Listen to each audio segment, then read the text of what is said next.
નમસ્કાર મિત્રો, દેશ અને દુનિયાના સૌથી મોટા સમાચારમાં આપનું હાર્દિક સ્વાગત છે।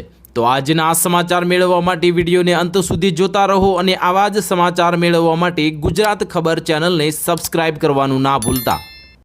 નમસ્કાર મિત્રો, સૌપ્રથમ સમાચારની વાત કરીએ તો કેન્દ્ર સરકારનો મોટો નિર્ણય, હવે દરેક ગ્રાહકને એક દિવસમાં મહત્તમ 200 લીટર ડીઝલ મળશે। વિગતે વાત કરીએ તો મિડલ ઈસ્ટમાં ચાલી રહેલા ઈરાન સંઘર્ષ અને હોર્મુઝ સંકટના કારણે ઊભા થયેલા ભયના માહોલ વચ્ચે કેન્દ્ર સરકારે દેશમાં ઈંધણની સંગ્રહખોરી રોકવા માટે એક મોટો નિર્ણય લીધો છે। સરકારે સ્પષ્ટ કર્યું છે કે દેશમાં ડીઝલની કોઈ અછત નથી, પરંતુ લોકોમાં ફેલાયેલા ડરનો સંગ્રહખોરો ફાયદો ન ઉઠાવે તે માટે આ કડક પગલું ભરવામાં આવ્યું છે।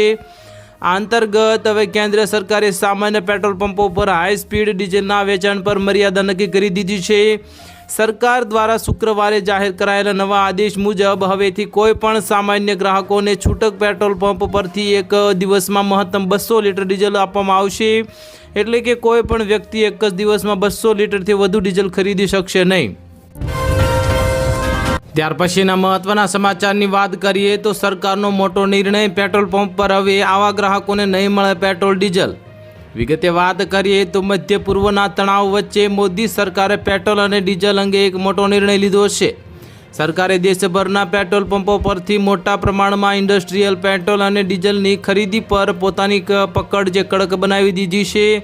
સરકારી આદેશ અનુસાર ઔદ્યોગિક, વાણિજ્યિક અને સંસ્થાકીય વપરાશકર્તાઓને પેટ્રોલ પંપો પરથી પેટ્રોલ અને ડીઝલ ખરીદવા પર પ્રતિબંધ મૂકી દેવામાં આવ્યો છે અને તેમને જથ્થાબંધ વેચાણ બિંદુઓ પરથી તેમની જરૂરિયાતો પૂરી કરવા માટે હવે આ કહેવામાં આવ્યું છે।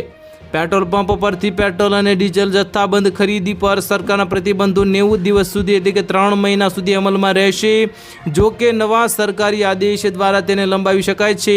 પીટીઆઈના અહેવાલ મુજબ કેટલાક વિસ્તારોમાં ડીઝલની માંગમાં અસામાન્ય વધારો જોવા મળ્યા બાદ આ પગલું લેવામાં આવ્યું હતું, કારણ કે જથ્થાબંધ વપરાશકર્તાઓએ ભાવ તફાવતને કારણે પેટ્રોલ પંપ પરથી બળતણ ખરીદવાનું શરૂ કર્યું હતું। ત્યાર પછીના મહત્વના સમાચારની વાત કરીએ તો ખેડૂતો માટે ખૂબ જ મોટા સમાચાર, પાક નિષ્ફળ જશે તો પણ સરકાર આપશે વળતર। વિગતે વાત કરીએ તો ખેતીમાં સૌથી મોટો તણાવ એ છે કે તમે પાક ઉગાડવા માટે દિવસ રાત સખત મહેનત કરી છે, પરંતુ જો તમને બજારમાં વાજબી ભાવ ન મળે અથવા તો ખરાબ હવામાનનો ભોગ બનવું પડે તો સમગ્ર ખર્ચ ગુમાવી દેવામાં આવે છે।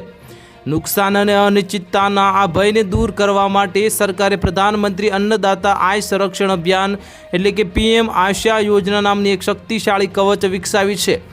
મિત્રો, આ સમાચાર ખાસ જાણી લીજો, કારણ કે આ સમાચાર તમારા માટે ખૂબ જ મહત્વના બનવાના છે। જમીન પર આ નોંધપાત્ર યોજનાની સંપૂર્ણ સફળતા સુનિશ્ચિત કરવા માટે સરકારે તેને 3 અલગ અલગ ભાગોમાં ચલાવે છે, જેથી ખાતરી થાય કે કોઈ પણ રાજ્યના ખેડૂતોને કોઈ મુશ્કેલીઓનો સામનો ન કરવો પડે।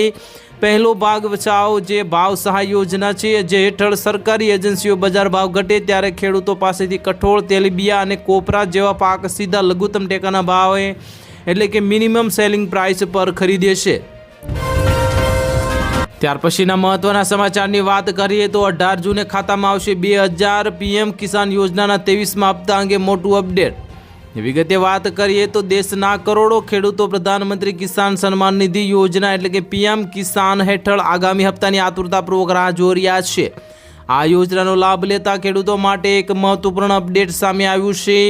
હાલમાં સોશિયલ મીડિયા પર દાવો કરવામાં આવી રહ્યો છે કે પ્રધાનમંત્રી કિસાન યોજનાનો 23મો હપ્તો આગામી થોડા જ દિવસોમાં જાહેર થવા જઈ રહ્યો છે, જેના અંતર્ગત ખેડૂતોના બેંક ખાતામાં 2000 જમા કરવામાં આવશે।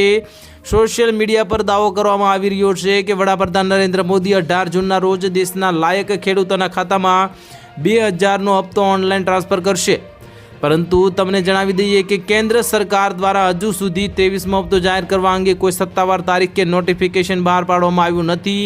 ડિજિટલ પ્લેટફોર્મ્સ પર હવે 18 જૂનની તારીખે લઈને થઈ રહેલા દાવાઓ માત્ર અટકળો કે અનુમાન પર આધારિત છે। ત્યાર પછીના મહત્વના સમાચારની વાત કરીએ તો ગોડઝિલા અલ નીનો લાવશે ભારે દુષ્કાળનું સંકટ, ગુજરાત સહિત 4 દેશો પર મોટો ખતરો।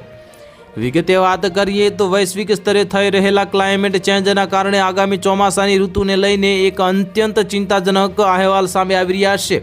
યુરોપિયન યુનિયન એટલે કે યુયુના જે પ્રતિષ્ઠિત weather agency Copernicus climate change service એટલે કે C3Sના તાજેતરના આંતરરાષ્ટ્રીય પૂર્વાનુમાન મુજબ જુલાઈથી સપ્ટેમ્બર મહિના દરમિયાન ભારતના પશ્ચિમી અને મધ્ય ભાગોમાં ભારે સૂકા એટલે કે દુષ્કાળનું સંકટ તોળાઈ રહ્યું છે. મિત્રો, આ વર્ષે દેશના પશ્ચિમી મધ્ય ભાગોમાં સામાન્ય કરતાં ઘણી ઓછી વરસાદી પ્રવૃત્તિ નોંધાશે. એટલે કે આ સૂકાની સૌથી પહેલી અને સીધી માર ગુજરાત પર પડી શકે છે.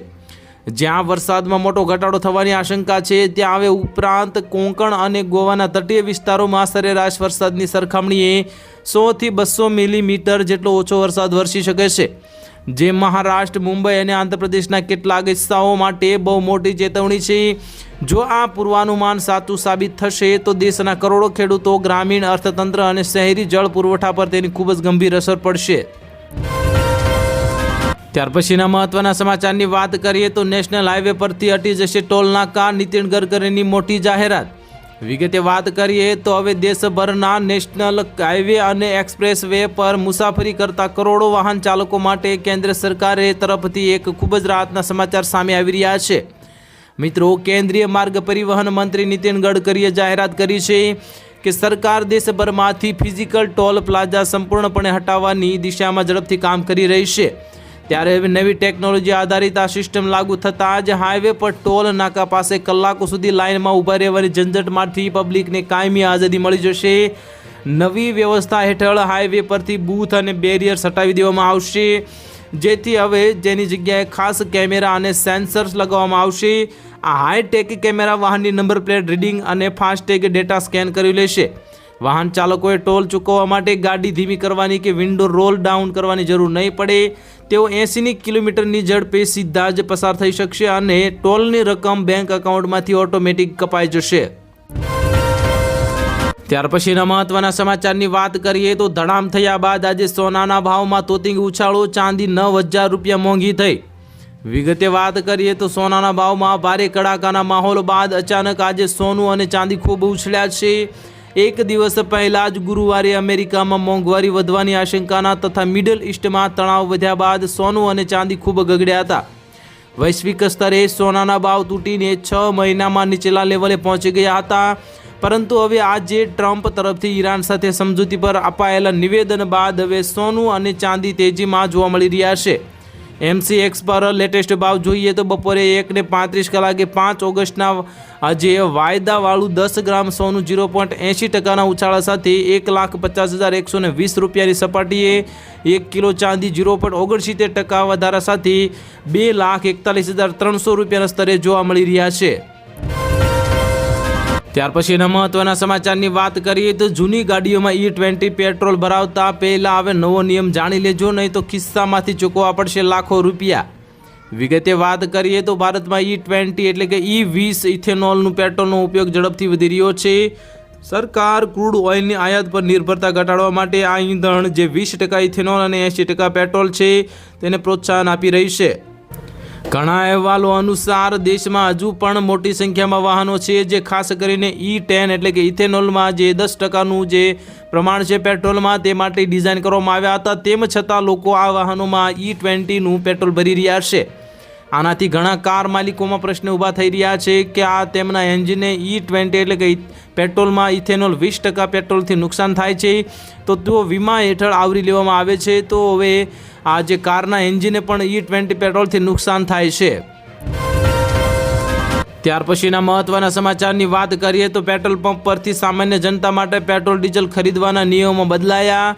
વિગતે વાત કરીએ તો ઈરાન અને અમેરિકા વચ્ચે ચાલી રહેલા યુદ્ધને કારણે ઈંધણના ભાવ વધી રહ્યા છે. છેલ્લા મહિનામાં પેટ્રોલ અને ડીઝલના ભાવમાં 4 વખત વધારો થયો છે, જેના કારણે સામાન્ય લોકોના જીવન પર નોંધપાત્ર અસર પડી છે. મિત્રો, સમાચાર તમે કયા તાલુકા, જિલ્લા કે ગામમાંથી જોઈ રહ્યા છો તે કમેન્ટ બોક્સમાં જરૂરથી જણાવજો. અને ચેનલમાં તમે નવા હોય તો ચેનલને સબસ્ક્રાઈબ જરૂર કરી લેજો, જેથી અમને ખબર પડે કે તમને કેવા વિડીયો પસંદ આવે છે. વિગતે વાત કરીએ આગળ સમાચારમાં તો પેટ્રોલ અને ડીઝલના ભાવમાં વધારો કર્યા પછી સરકારે પેટ્રોલ અને ડીઝલ ખરીદવા માટેના નિયમોમાં પણ સુધારો કર્યો છે. પેટ્રોલ પંપ હવે ફક્ત વાહનની ટાંકીમાંથી અને પૈસો મંજૂરને કન્ટેનરમાં ડીઝલનું વિતરણ કરશે. એક ગ્રાહક અથવા તો હવે આજે વપરાશ કરવાની મંજૂરી આપવામાં આવશે નહીં. પંપ પરથી ડીઝલ ખરીદવા અને પછી તેને વેચવાની મંજૂરી આપવામાં આવશે નહીં.